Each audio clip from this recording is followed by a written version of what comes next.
Magandang araw po sa inyo lahat. Welcome po sa panibagong video natin dito sa Makapili TV. Ngayon ito, pag-usapan po natin itong reaksyon ni Banat Bay dito sa pagdalo ni BP Sara sa rally ng SMNI at ng Kingdom of Jesus Christ ni Apollo Kibuloy. Panoorin po natin yung naging reaksyon dito ni Banat Bay na bakit daw hindi nagsalita si BP Sara nung pumunta siya dun sa rally. Nagsalita lang naman siya sa interview, pero ang ibig sabihin, bakit hindi nagbigay ng speech si BP Sara dun sa rally mismo? Samantalang yung tatay niya nagbigay ng pahayag doon, nagbigay ng message, pero si BP Sara hindi. So ito, panoorin po natin 'tong reaction ni Banat Bay. Pero kung hindi ka pa nakasubscribe dito sa channel na to, baka pwede naman makalambing sa'yo. Pakipindot naman yung subscribe button. At the same time, palike na rin po ng video. Wala naman pong bayad dyan. Kaya pindot na. So ito, panoorin na po natin itong reaction ni Banat Bay sa interview ni Vice President Sara Duterte at dun sa issue na bakit hindi siya nagsalita dun sa rally. Marami nagtatanong kung bakit daw pumunta si BP Sara Duterte at hindi ho siya nagsalita. Ang ano ko lang ho dyan, kasi ho nagsalita na siya. Nagbigay na ho siya ng ano. Alam nyo, ang mga Duterte ho, pagkakilala nyo ho talaga, sila ho yung hindi mahilig sa pa-PR, sila ho yung hindi mahilig sa kaartihan sa buhay, yung ganon, simpleng pamumuhay, simpleng mga politiko. Kaya siguro, feeling ni BP Sara Duterte, nagbigay na ako ng opinion ko, ulitin ko na naman. Ang importante, nagpunta ako to show my support sa SMNI and to Pastor Kibuloy. Yun na sinasabi. Alam nyo, totoo yung sinasabi ni Banat Bay. Kung papansin ninyo, birang-bira magbigay ng, birang-bira ma-interview yung mga anak ni Pangulong Duterte. Siyempre, alam naman natin maraming issue na nauugnay kay Pangulong Duterte. Kahit si Pangulong Duterte, di ba, bihira naman magbigay ng statement, pero nagpapa-press con siya.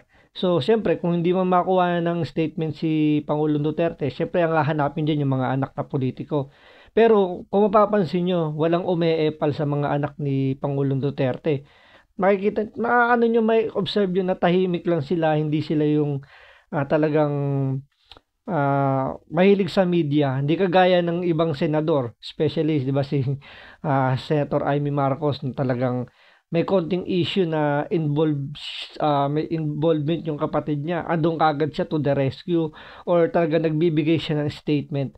Pero dito nga, kila BP Sara, i-observe nyo, especially si BP Sara, di ba? Pag may issue, naglalabas lang siya ng statement. Tapos hindi na masusundan yun. Kumbaga yun na yung pinaka-strong statement niya. So, gaya ng sinabi rito ni Banat Bay, yun yung dahilan bakit hindi nagsalita si BP Sara doon sa rally. Kasi nga, feeling ni BP Sara, nakapagbigay na ako ng statement, hindi ko na kailangang ulitin pa. At the same time, syempre, baka magkamali. Hindi naman magkamali sa bibitawan, pero alam niyo yun na the more you talk, the more you commit mistake. So, yun siguro yung pinaka-key dun sa diskarte ni Vice President Sara Duterte na iniiwasan niya nang magbigay ng iba pang statement na pwedeng makagulo or magkaroon ng, alam niyo yun, siyempre iniingatan pa rin naman niya yung yung relationship nila ni BBM. So, siyempre, katapano, siya yung vice president, isa silang partido nung tumakbo sila. So, ayaw niya masira yung unit team. Kaya siguro hindi siya nagbibigay ng maraming statement. So, sa kanya, puro neutral statement lang yung binibigay niya at hindi na paulit-ulit. Hindi na siya yung nakikipag-ano pa sa media na every time may issue at kailangan siya magbigay ng statement, magbibigay siya. So, yun lang ginagawa ni BP Sara dito. Kumbaga, yung discarding, the more you talk, the more you commit mistake. So, ang ginagawa niya is less talk, less mistake, di ba? Di ba? Kaya nga, ang ganda ho nung, tapos meron pang interview.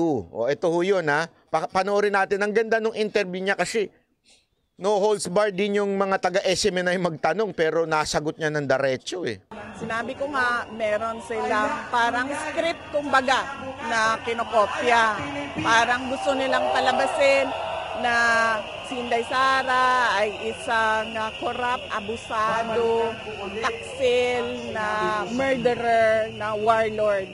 Parang meron silang sinusundan na script sa paninira nila. Pero sabi ko nga, kaparte yan ng buhay ng isang politician. Nakita ko yan sa aking ama. Opo, nandito ako para unang-una magpasalamat sa lahat ng miyembro ng Kingdom of Jesus Christ, sa lahat ng personahe ng SMNI at sa lahat ng mga taga-suporta ni Pastor Apollo Kibuloy.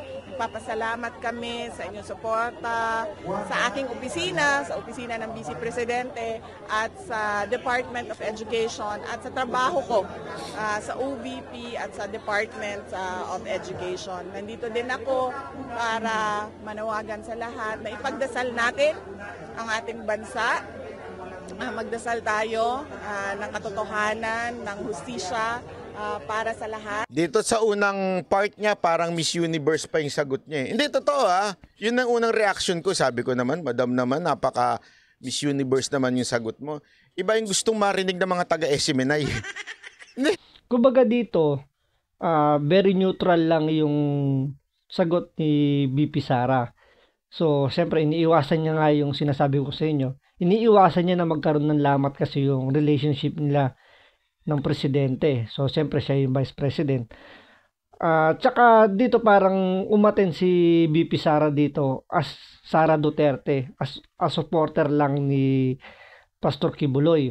So, hindi siya umaten yan as vice president.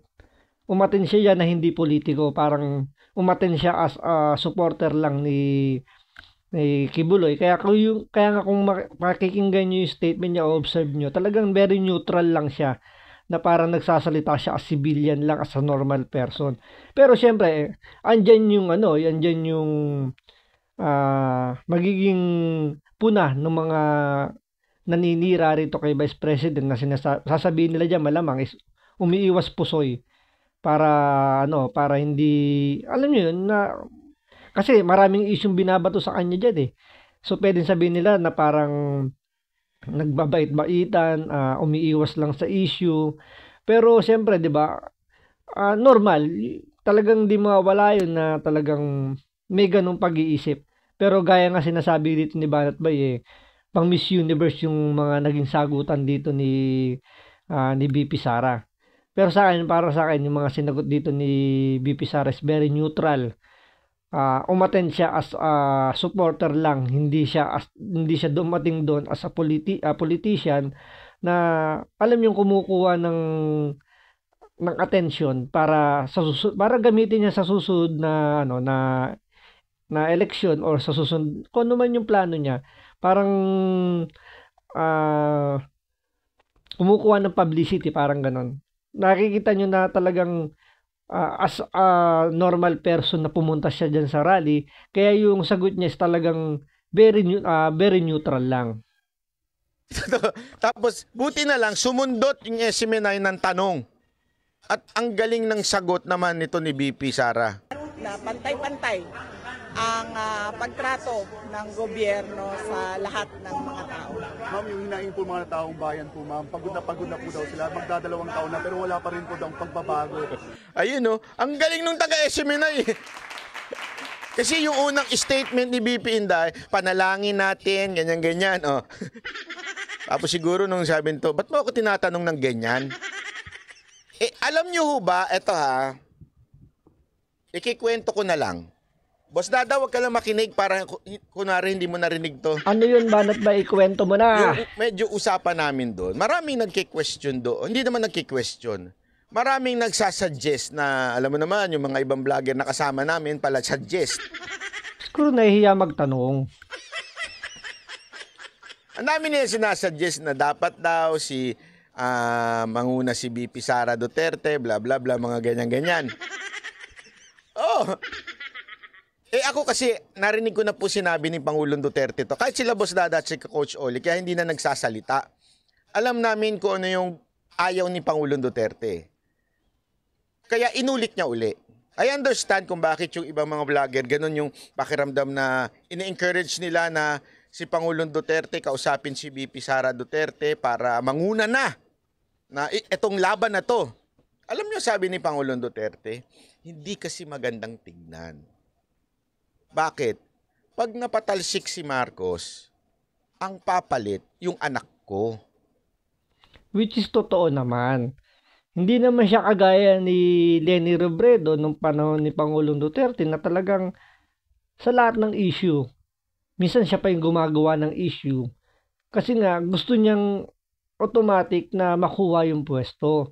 Siyempre, sino ba ang ibinoto ng taong bayan para maging presidente? Sino ibinotong para maging vice presidente? Kumbaga, andun sa, andun sa konsepto na dito ko inilagay, dito ako. Hindi ko niya-assume ko ano yung hindi para sa akin. So, parang, siyempre, andun pa rin yung respeto, andun pa rin yung sumusunod pa rin si VP Sara dito sa tatay niya. Nakikinig pa rin siya. Di kasi sinasabi nila, hindi raw nakikinig si Vice President kay PRRD. So, may mga advice pa rin naman na tinitake ni VP Sara. Yung nga, ito yung sinasabi ni Banat Bay na sinabi ni Pangulong Duterte na hindi maganda na makisawsaw ka dyan sa pagpapaalis kay Marcos. Siyempre, ikaw yung Vice President dahil ikaw yung makikinabang eh. So, may yung tao, di mo naman pwedeng i-please lahat na sabihin na wala kang kinalaman dyan. Kahit anong mangyari dyan, basta natanggal ang presidente, talagang ang iisipin is kasama ka doon sa mga nagplano, kasama ka doon sa may gusto na patalsikin yung presidente. So talagang lahat sa iyo ibabaling, sa iyo lahat ibabato yan. Kaya hindi maganda yung siya yung mangunguna. Kaya nga kung pakinggan nyo nga, di ba, kung observe nyo yung mga sagot dito ni VP Sara, napaka-neutral. Napaka-neutral na talagang ni wala kang maririnig na talagang kahit malang konting pitik na talagang nagpapasaring siya sa administrasyong Marcos, talagang mararamdaman niyo yung suporta niya nandun. Kasi ayaw nga niya, sinusunod niya yung payo ng kanyang tatay na si PRRD na huwag kang makisawsaw dyan kasi hindi maganda tingnan. Hindi magandang tignan na pinatanggal siya ni VP Sara Duterte tapos siya ang papalit. Ang dating nun, pagnanakaw ng kapangyarihan o paggagrab ng kapangyarihan. Yun yung paulit-ulit na sinasabi ni Pangulong Duterte. From the first time na nag-usap kami after nitong mga kaguluhan na to, di ba, yung nagkaroon kami ng dinner with kaming banateros lang. Tapos yung pangalawa, bago magdabaw speech, iyan ang paulit-ulit na sinasabi ni Pangulong Duterte. Ayoko ang anak ko ang mangunguna. Hindi tama. Kasi siya ang makikinabang nitong lahat ng to. Alam niyo yun? Sabi ko nga, sa totoo lang, sino ba ang mga nanguna nun? So, totoo naman. Wala akong pinatatamaan, ha? Pero sino ba nanguna nung pinatalsik si Erap? Doon, kahit naman itanggi ni Gloria Macapagal-Arroyo na wala siyang kinalaman. Pero yun nga, yun pa rin naman 'di ba yung naging senaryo. Hindi rin masyado nagsasalita si GMA nung time na yon. Pero nung siya na yung naupong presidente, talagang ang inisip ng taong bayan is kasama siya dun sa gumalaw na para mapatalsik si Erap. So hindi na wala yung ganung konsepto.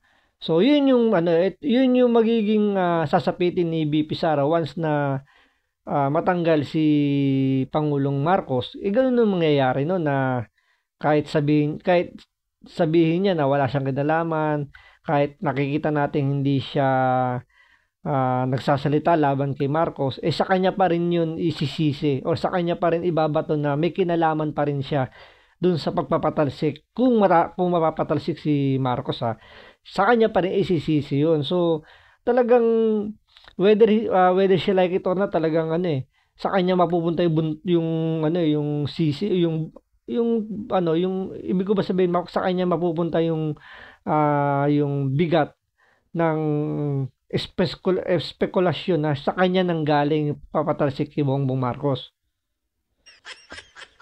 Oo, hindi siya publicly nag-appear, pero alam ng lahat yun ng mga politiko na it was somehow siya. Ito si VP Sara Duterte, never talaga magsasalita ito laban kay Pangulong Marcos kasi it will not look good, 'di ba? Ika nga. Oh. Kaya panoorin pa natin sinabi niya. Dito pa lang parang natulala na si VP, sabi niya. Don't put me on Pinagbigyan ko na nga kayong interview niyo ako. Pero ang galing po ng sagot ni VP Sara Duterte dito. Na nararamdaman nila. Opo, yan po ay karapat-dapat na iakyat nila sa ating Pangulo. Meron pong sa lahat naman ng mga complaints ay pwedeng mapag-usapan ng Ayan, no? merong diplomasya. Ang ganda na sinabi niya, hindi niya sinuplak, hindi niya binara. Sinabi niya, iyan naman po ay maganda at iakyat nila sa ating Pangulo. Hindi siya nakialam at sinabi niya, sige, ipaparating ko yan sa ating Pangulo. Kasi yung iba ganun ipal-ipal Sige, ako nang bahala. Hindi, pwede nilang yan. At sabi pa nga niya, magandang pag-usapan niya ng merong kaayusan. Diba? At nasaya ako dahil ang mga supporters ni Pastor Apollo Kibuloy, members ng Kingdom of Jesus Christ, personahe ng SMNI, merong mga ganito na mga rally at pagtitipon para mapalabas nila ang kanilang mga nararamdaman. Pero ito ay yun ang maganda doon. Hindi niya sinuplak, at the same time, in-encourage din niya at sinasabi niya sa tao na maganda may ganito. Maganda, kasi ang pangit kung ang sasabihin niya, okay yan, ituloy niyo yan, laban tayo. Di parang niya sinuplak yung Pangulo. Tsaka lalabas na talagang isa siya sa mga parang pag binag-aklas diyan siya yung siya yung ituturo. Dahil nga kumbaga parang siya yung nagsisindi ng apoy ng ng lagablab ng galit ng tao Parang ganoon na lumalabas, pero dito sa statement niyan to, makikita niyo na parang ayaw niyang palakihin yung apoy. Ayaw niyang alam niyo yung bugso ng damdamin ng mga gusto nang paalisin si Marcos. Hindi niya pinaliliyab hindi niya pinaliliyab para lang paalisin. Siyempre kasi siya pa rin yung may tuturo Kaya yung sagot niya talagang very neutral na ibinibigay pa rin niya yung pagpapasya sa presidente kay Pangulong Bongbong Marcos kung ano yung pwedeng maging action dito ni Pangulong Marcos sa nangyayari sa SM9. Yun nga lang, knowing na diskarte ni Pangulong Marcos, no talk para no mistake. Yun nga lang, dahil sa kanonotok niya lumalabas, wala siyang pakialam at wala siyang, parang alam niyo yun, yung dead ma siya sa lahat ng issue na nangyayari dahil hindi mo alam kung ano ba yung tumatakbo sa isip niya, kung siya pa rin ba yung nagpapatakbo ng gobyernong ito. Niya na si Marcos, di ba? Hindi niya sinabi. Maganda yan, ituloy nyo lang yan. Iparating ninyo sa Pangulo. Okay yan. Maganda yan sa pamamagitan ng maayos na usapan. Pero tuloy nyo yan. Maganda yan. O, di ba? Pagpapakita na ating freedom of speech and religion. Your comment, they want you to become the president of the Philippines. Ito pa, lupit nito. Lalong na-shock si Madam Madam, gusto na po nila ikaw ang presidente. Ayos din tong SMNI Diretso ang tanong yun. So, kailangan dito, diretso ang sagot ni BP Sara. Kaya ito, panoorin po natin kung ano yung naging sagot dito ni BP Sara sa diretso ang tanong ng taga-SMNI. Hindi Ang lakas na, kasi alam nyo, hindi madaling ma-interview si BP Sara Duterte. Isa ang pinakamahirap basta, lahat sila, si Baste, si BP Sara, si Polo, ang hirap pong interview nyo mga yan. Maniwala kayo sa akin. Ang hirap po. And yet, tingnan mo, nung nakadinig siya, parang na-shock si Madam Right now. Apo, alam mo, kasi sinasabi ko lagi, ang buhay politika, ang buhay ng tao, hindi natin alam kung ano yung mangyayari bukas. Kaya ang lagi na lang nating pwedeng gawin ay magdasal sa Diyos, magdasal para sa bayan natin, magdasal para sa katotohanan, magdasal. Hindi natin malalaman ang bukas. Diyos ang magsasabi niyan. Nako po. In other words, hindi niya sinabing ayoko. Hindi niya rin sinabing wag na. Hindi rin niya sinabing imposible yan. Sinabi lang niya, hindi tayo ang nagtutukoy niyan kung hindi ang Panginoon.